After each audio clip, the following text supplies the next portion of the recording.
Un hombre que nunca pisó una cárcel en 50 años de crimen, que vio caer a todos sus socios y siguió en pie, que se convirtió en gobierno cuando el Estado abandonó la sierra.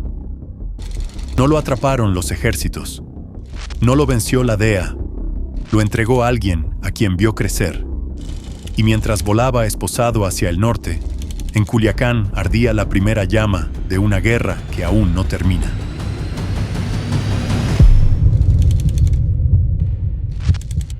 El aeropuerto privado de Santa Teresa, Nuevo México, es un punto de cruce discreto en el borde del desierto.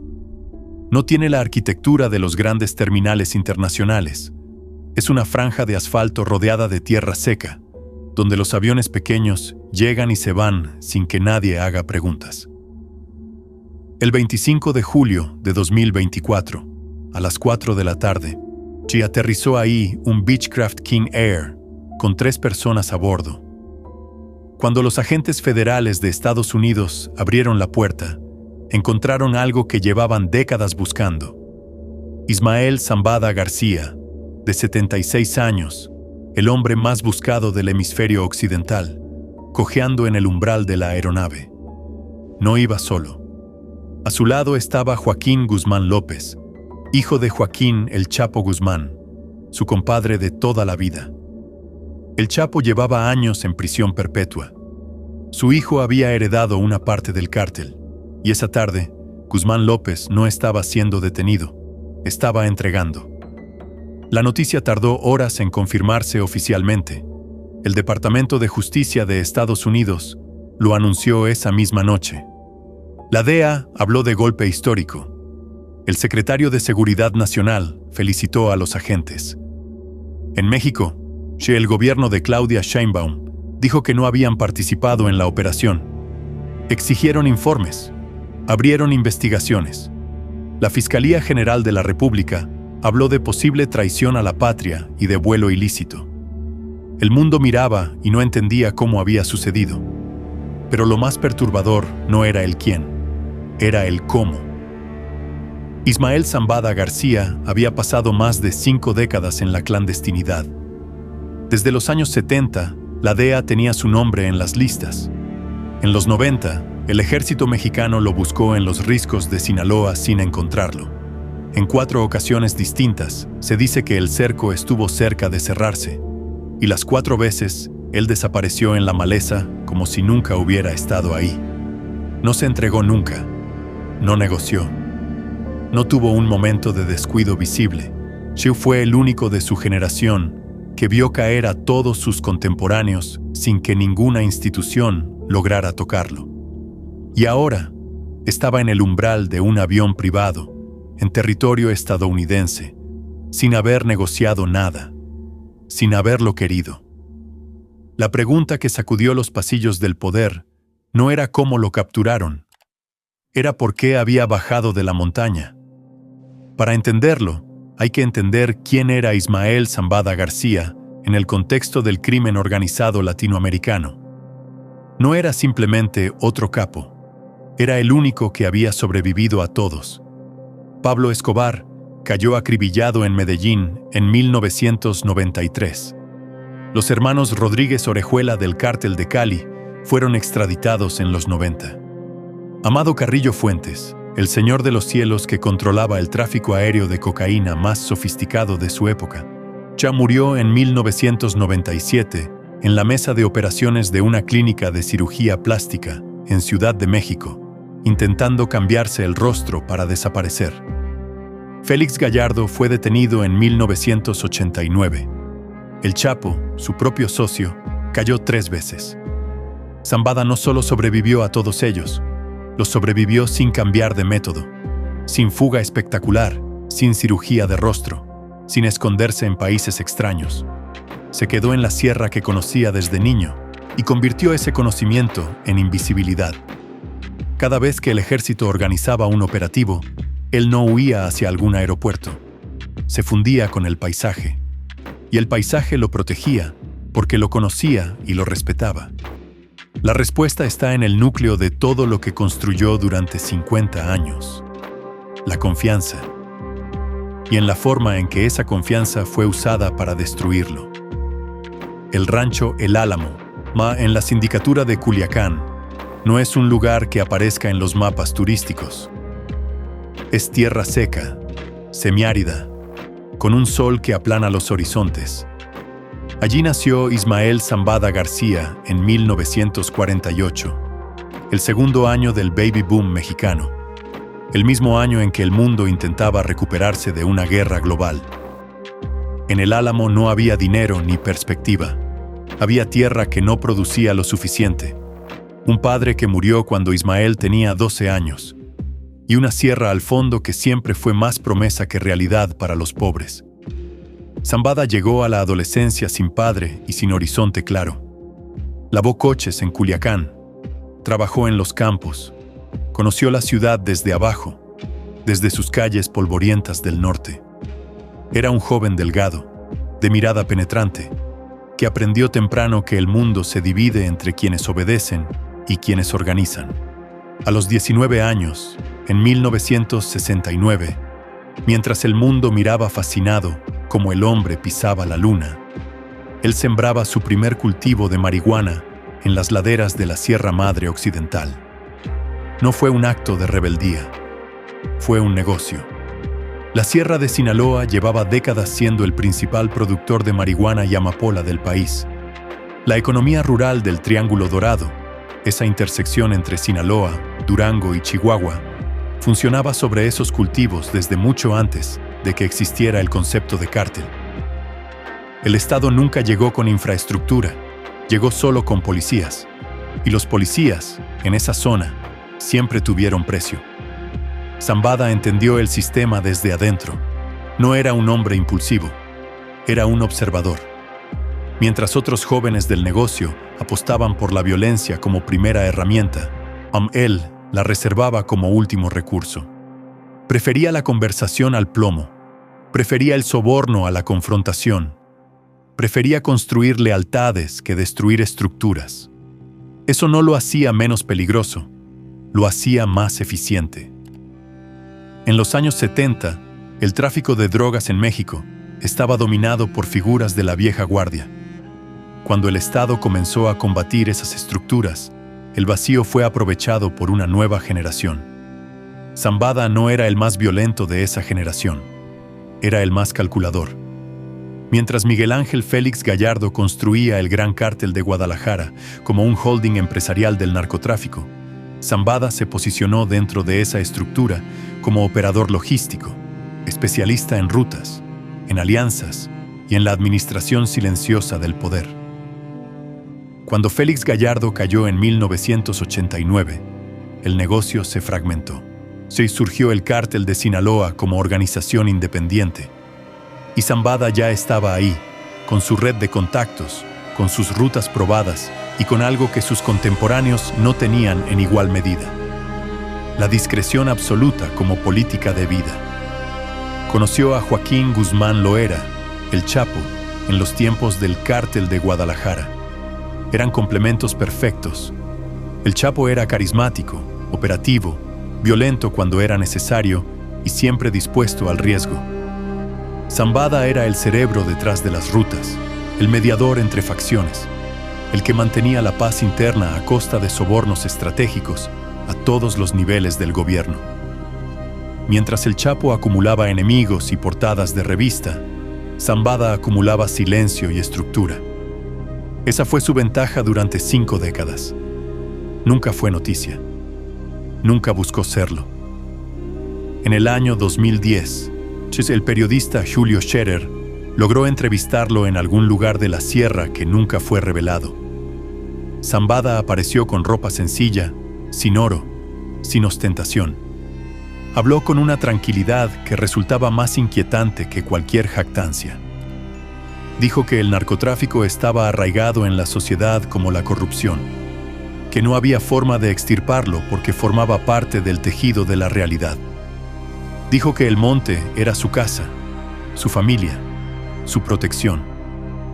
Y agregó una frase que sonó profética y que resultó exacta: a mí me agarran si me estoy quieto o me descuido. La sierra lo protegía porque él la conocía. cada vereda, cada riachuelo, cada punto de observación. Los campesinos de la zona no eran solo vecinos, eran ojos y oídos. Y él, a cambio, era el Estado que el gobierno nunca fue para ellos. Construía caminos, financiaba iglesias, daba empleo, mediaba disputas agrarias. Para los habitantes del Triángulo Dorado, Zambada no era un criminal que vivía entre ellos. Era la autoridad que habían decidido reconocer porque la otra autoridad nunca llegó. Esa legitimidad social fue su blindaje más efectivo. Ningún satélite puede detectar a alguien a quien la población local protege voluntariamente. La dimensión familiar del personaje añadía otra capa de complejidad. Zambada tuvo varios hijos que integraron distintas facetas del negocio y de la cobertura legal. El caso de su hijo mayor, Vicente Zambada Niebla, apodado El Vicentillo, es una de las historias más trágicas de esa historia. Detenido en la Ciudad de México en 2009 y extraditado a Estados Unidos, El Vicentillo se convirtió en testigo clave contra el Chapo durante el juicio de 2019 en Brooklyn. Desde su celda, Onge escribió diarios y pinturas con acuarela que enviaba a su padre. Se dice que Zambada guardaba esas pinturas en sus casas de la sierra como si fueran reliquias. El hombre que mandaba ejércitos de sicarios no podía asistir al cumpleaños de sus nietos. El precio de la invisibilidad era la soledad absoluta. Esa contradicción fue la que definió los últimos años de Zambada.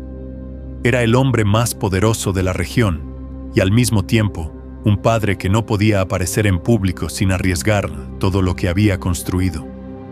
Un abuelo que conocía el rostro de sus nietos solo a través de fotografías que alguien le llevaba a la sierra. El cártel de Sinaloa que Zambada construyó junto al Chapo no era una organización vertical en el sentido clásico de la mafia italiana.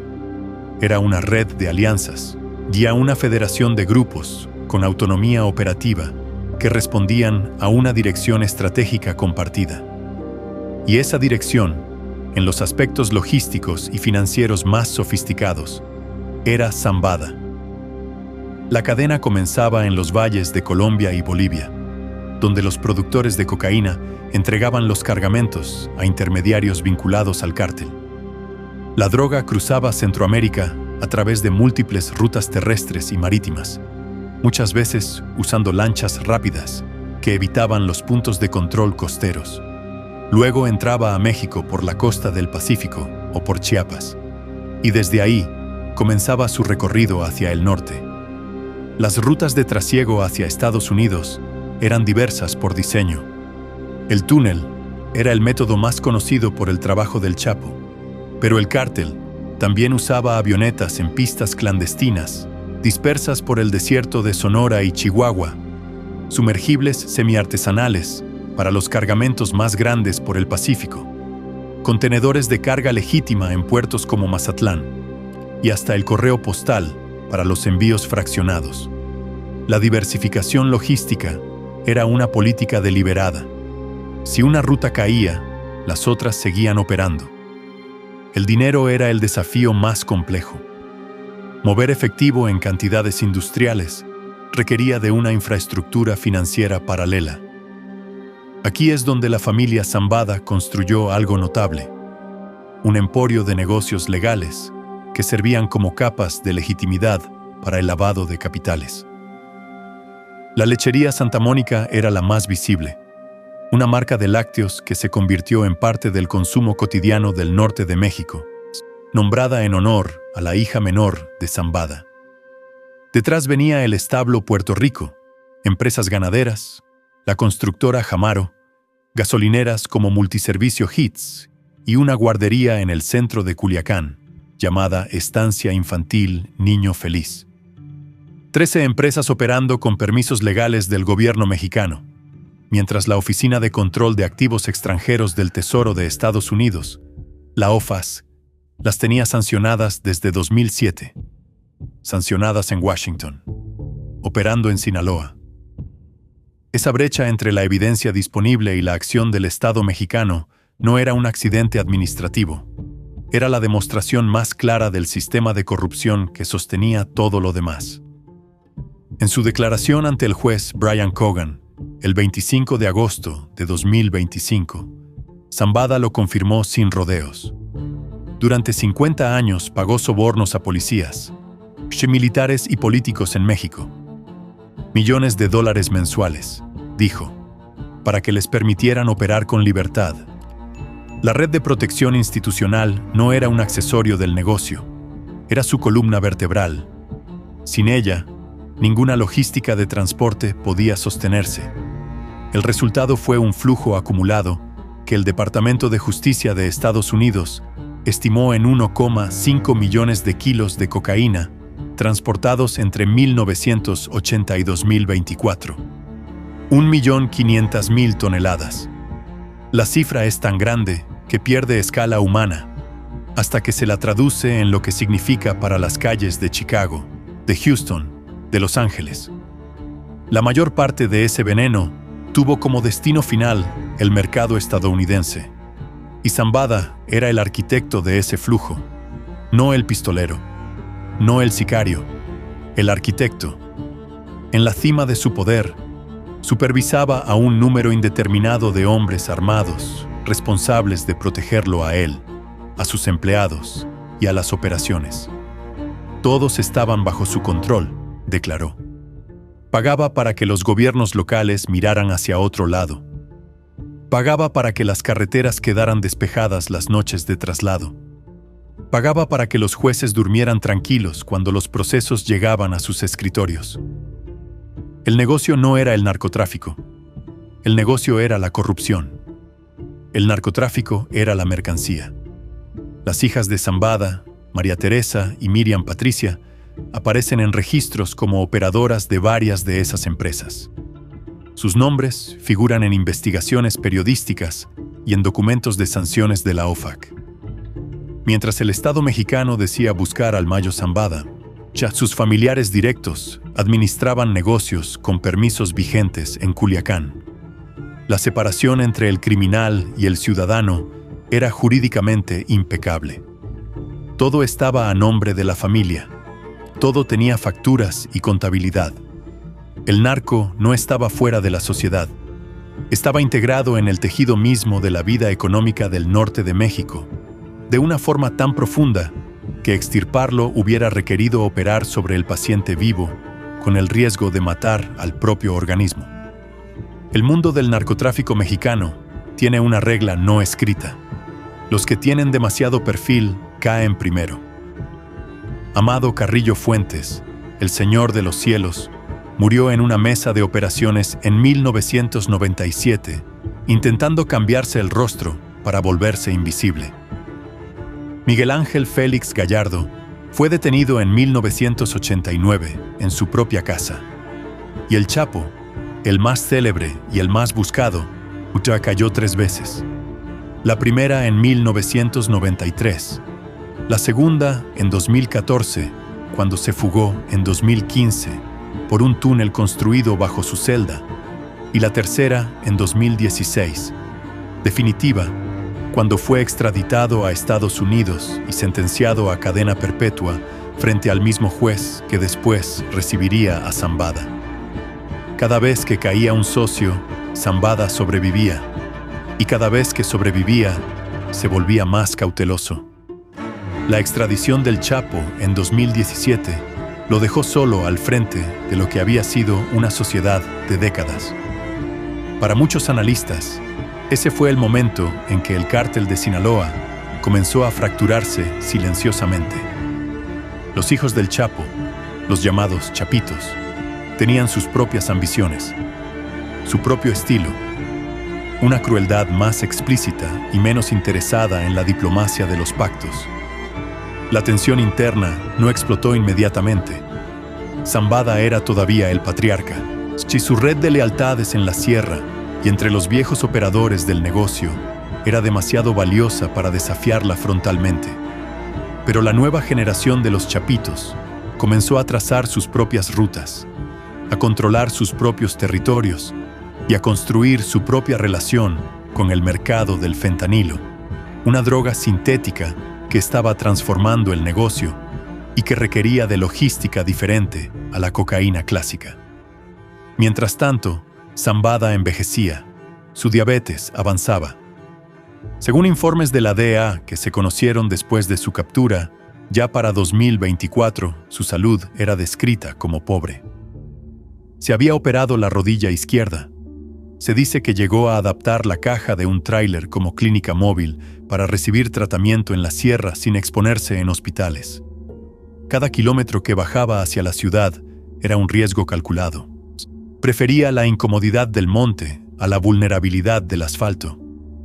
En enero de 2023, el operativo Mongoose Azteca resultó en la recaptura de Ovidio Guzmán, uno de los Chapitos, en Culiacán. La operación fue sangrienta. El cártel respondió con bloqueos y fuego en las calles de la ciudad. Ovidio fue extraditado a Estados Unidos y comenzó a negociar. Su hermano Joaquín, el Güero, seguía libre en México y seguía construyendo algo. Lo que Joaquín Guzmán López estaba construyendo era una salida. Enfrentaba cargos federales en Chicago y en Washington. Sabía que el tiempo en libertad se agotaba. Según documentos judiciales que se conocieron después de su propia declaración de culpabilidad ante la juez Sharon Johnson Coleman en Chicago, el joven Guzmán comenzó a explorar un acuerdo con el gobierno de Estados Unidos. Un acuerdo que requería de algo extraordinario, un trofeo que nadie más podía ofrecer. El mecanismo era claro para los analistas, que después estudiaron la secuencia. Ovidio Guzmán ya estaba en una cárcel federal en Chicago desde su extradición en 2023. Enfrentaba cargos que podían derivar en cadena perpetua.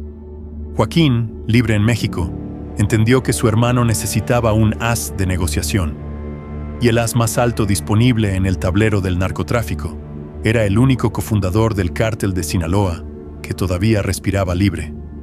El patriarca que los vio crecer, el hombre que había sido compadre de su padre durante décadas, el único fantasma que quedaba en pie. Para lograrlo, necesitaba acceder a él, y eso requería exactamente lo que Zambada siempre había explotado a su favor: la confianza. La mañana del 25 de julio de 2024 amaneció igual que cualquier otra en la sierra de Culiacán. El sol subía desde el oriente sobre los riscos de la Concordia. Los campesinos de las comunidades serranas comenzaban sus jornadas. Ismael Zambada García, de 76 años, se preparó para bajar a la ciudad. Lo citaron en la finca Huertos del Pedregal, un predio de eventos en las afueras de Culiacán. El pretexto era político, alta política.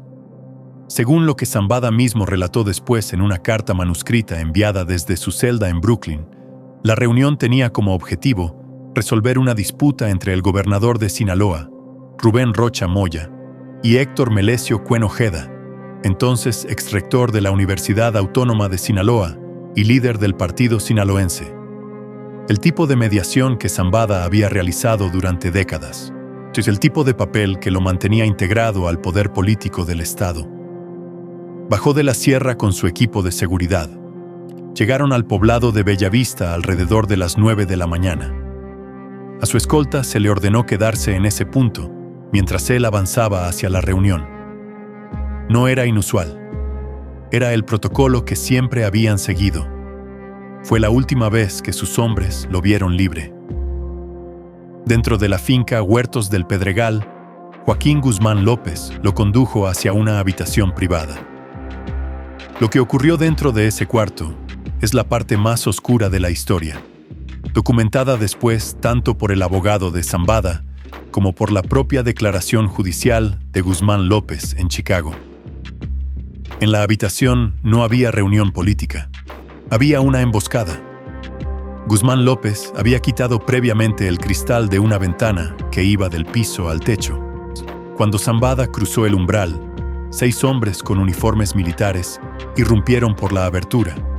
Lo sometieron al piso, lo esposaron, lo encapucharon.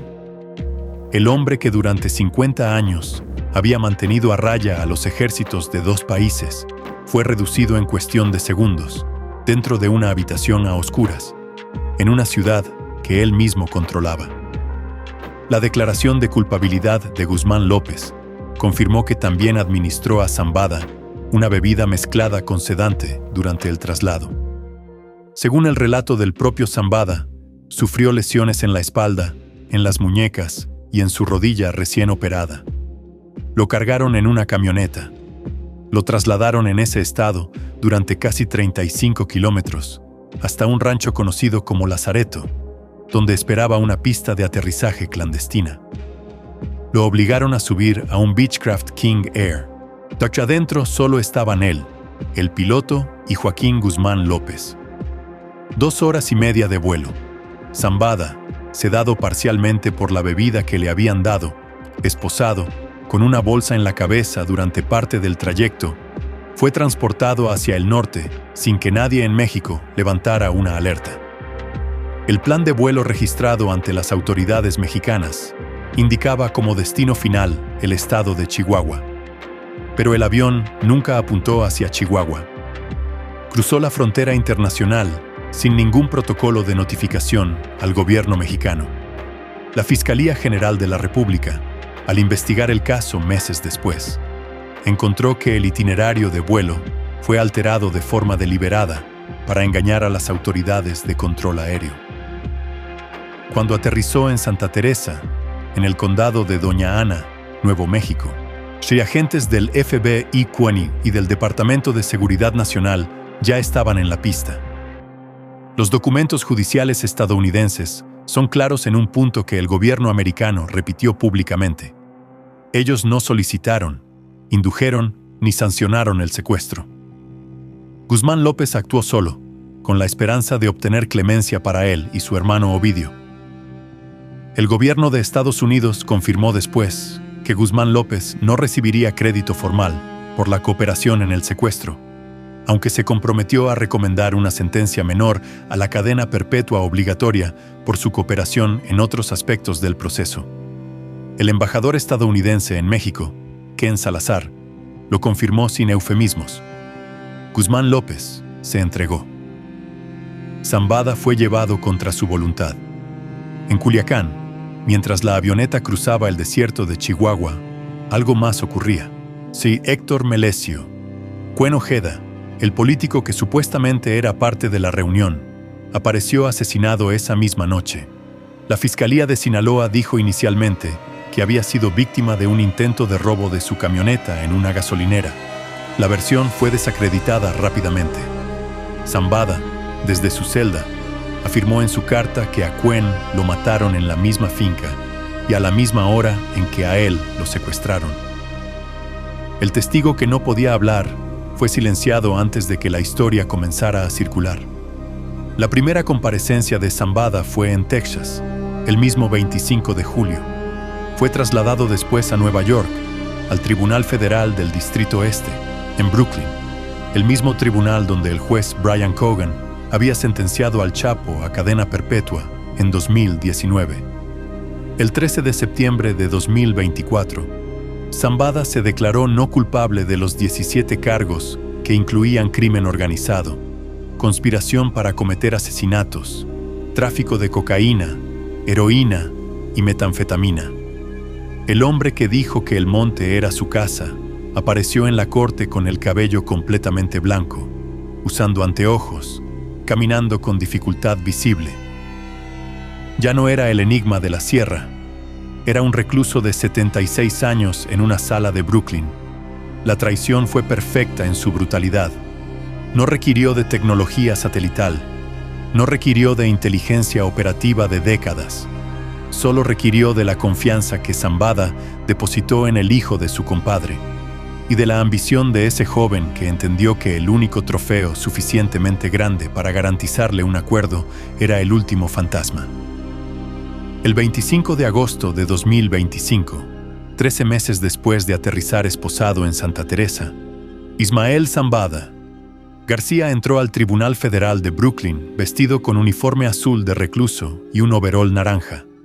Caminaba cojeando. Tenía el cabello y la barba blancos, completamente canosos, peinados hacia atrás con una dignidad severa. Se sentó frente al juez Brian Cogan, el mismo que había enviado a su compadre a prisión perpetua, y a las 12 del mediodía, ante una sala repleta de agentes de la DEA, fiscales, alguaciles y periodistas, levantó la mano derecha y juró decir la verdad. Luego leyó, en voz baja y pausa, el texto que había preparado con su defensa. Empecé a involucrarme con drogas ilegales en 1969, cuando tenía 19 años. Comencé con marihuana. Luego seguí con otras drogas, especialmente cocaína. Creé una red criminal que yo dirigí, llamada el Cártel de Sinaloa. Durante 50 años he dirigido una gran red criminal. Yo desde el principio y hasta el momento de mi captura, he pagado sobornos a policías, militares y políticos en México. Asumo la responsabilidad de todo y pido disculpas a todos los afectados por mis acciones. Se declaró culpable de un cargo de conspiración de crimen organizado y un cargo de dirigir una empresa criminal continua. Renunció a todos sus derechos de juicio y de apelación.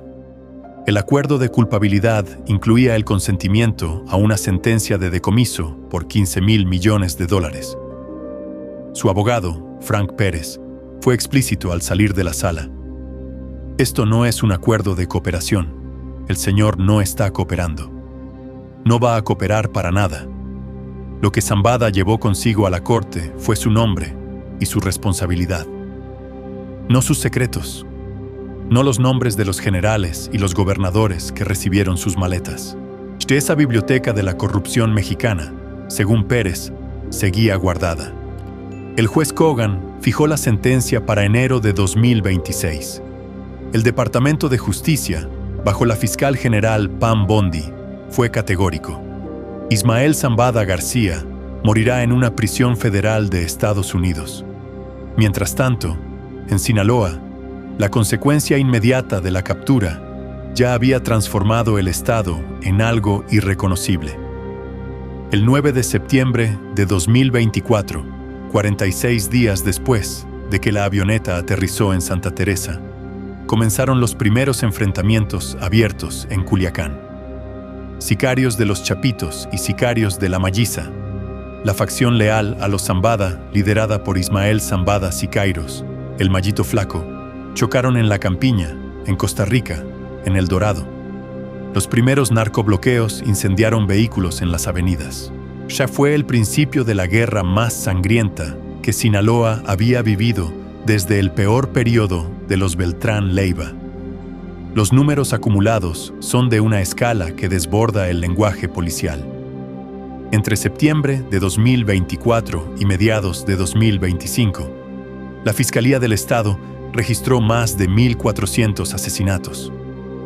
Los periodistas locales documentaron cifras reales más altas. Las desapariciones forzadas llegaron a casi 2,000 casos. Culiacán se convirtió en la 17ª ciudad más violenta del mundo, según el Consejo Ciudadano para la Seguridad Pública. Más de 15,000 empleos formales se perdieron. 4,000 negocios cerraron. Los drones artillados, que antes eran una rareza táctica, se convirtieron en armamento habitual. Los convoy de hasta 60 hombres recorrían las carreteras entre municipios. En la Sierra de la Concordia, donde estaba la guarida preferida del Mayo, los campesinos abandonaron sus casas y las encontraron incendiadas cuando intentaron volver.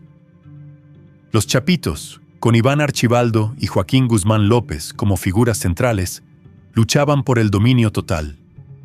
La Malliza, con los veteranos que conocían cada operación y cada ruta construida por décadas, resistía. No era una guerra de expansión, era una guerra de sucesión medieval, como la describió el analista Eduardo Guerrero. Los Chapitos reclamaban el trono por sangre, pero la Malliza por antigüedad y lealtades. El equilibrio que Zambada había mantenido durante décadas a través de la mediación, los pactos y la corrupción administrada no tenía reemplazo. Nadie en la nueva generación tenía ni la autoridad moral ni las relaciones políticas para hacer lo que él hacía. La Pax Narca, que definió al cártel de Sinaloa, durante su periodo más poderoso, era una obra personal, no institucional. Cuando él cayó, cayó también con él. Desde su celda en el Centro de Detención Metropolitano de Brooklyn, Zambada envió 2 cartas públicas, una en agosto de 2024, detallando el secuestro y acusando a Guzmán López, otra dirigida a la presidenta Claudia Sheinbaum, reiterando su exigencia de repatriación y argumentando que su detención fue ilegal. La Fiscalía General de la República solicitó su extradición 4 veces entre 2024 y 2025. Las 4 veces, Estados Unidos no respondió favorablemente. En el plano diplomático, el caso abrió una grieta entre los 2 gobiernos. México investigó posibles delitos de traición a la patria contra quienes facilitaron la entrega de un ciudadano mexicano a agencias extranjeras sin autorización gubernamental. La Fiscalía emitió una orden de aprehensión contra Joaquín Guzmán López por secuestro, aunque el joven estaba ya bajo protección del sistema judicial estadounidense. Fue una disputa legal que nunca tuvo resolución concreta, suspendida en el limbo de la soberanía compartida de la frontera norte. La fiscal general Pam Bondi fue la más directa en anticipar el desenlace. Morirá en una prisión federal, dijo. No en Sinaloa, no en el monte, en un cuarto de concreto a miles de kilómetros del Triángulo Dorado. La salud de Zambada, que ya era motivo de preocupación antes de su captura, empeoró en detención. Su abogado, Frank Pérez, reveló que padecía diabetes crónica, problemas severos de movilidad por la prótesis de rodilla, y lo que describió como indicios de demencia en etapa temprana. La memoria que había guardado 50 años de corrupción institucional comenzaba a deteriorarse, según la defensa. Algunos analistas vieron en ese diagnóstico una última carta estratégica para solicitar condiciones de detención más laxas o una repatriación por razones humanitarias. Otros señalaron que los informes médicos de la DEA, previos a su captura, ya describían su salud como pobre, lo que hacía el diagnóstico perfectamente creíble. De cualquier forma, el gobierno de Estados Unidos no modificó su postura. La sentencia quedó fijada. El fantasma no regresaría al monte. Lo que quedó después de Zambada no fue el desmantelamiento del narcotráfico. Era lo que él mismo había predicho con una precisión aterradora en aquella entrevista de 2010. Si me atrapan o me matan, nada cambia. Tenía razón en el sentido más duro posible. El mercado de drogas en Estados Unidos no desapareció. Las rutas no se cerraron. Lo que sí cambió fue el orden. Y el orden había costado vidas a cuentagotas durante décadas. Su ausencia costó 1,800 vidas en 12 meses. Zambada fue el último de su especie, un patriarca de la vieja escuela que entendía el poder como algo que se negocia, que se construye con paciencia y que se sostiene con corrupción sistemática. Los que vinieron después del Chapo y después de él no tienen interés en la mediación, tienen interés en el dominio. Y el dominio, en el lenguaje de esa nueva generación, se ejerce con drones explosivos y camionetas blindadas de forma artesanal que las comunidades llaman monstruos. El monte que protegió a Zambada durante 50 años sigue ahí. Las veredas que conocía de memoria siguen existiendo. Lo que ya no existe es el equilibrio que él imponía con su sola presencia. La sierra está en guerra, y la guerra no tiene árbitro. La historia del Mayo Zambada es, en el fondo, la historia de cómo un sistema construido sobre corrupción puede volverse tan sofisticado que termina siendo confundido con un orden social, que puede durar medio siglo, que puede alimentar a familias, construir iglesias y administrar conflictos mientras mueve toneladas de veneno hacia el norte. Y que cuando finalmente cae, no cae por la ley. Cae por la traición de alguien en quien confió absolutamente. Como el último fantasma del narco mexicano no fue derrotado, fue entregado. Y el vacío que dejó no lo llenó la justicia, lo llenó la guerra.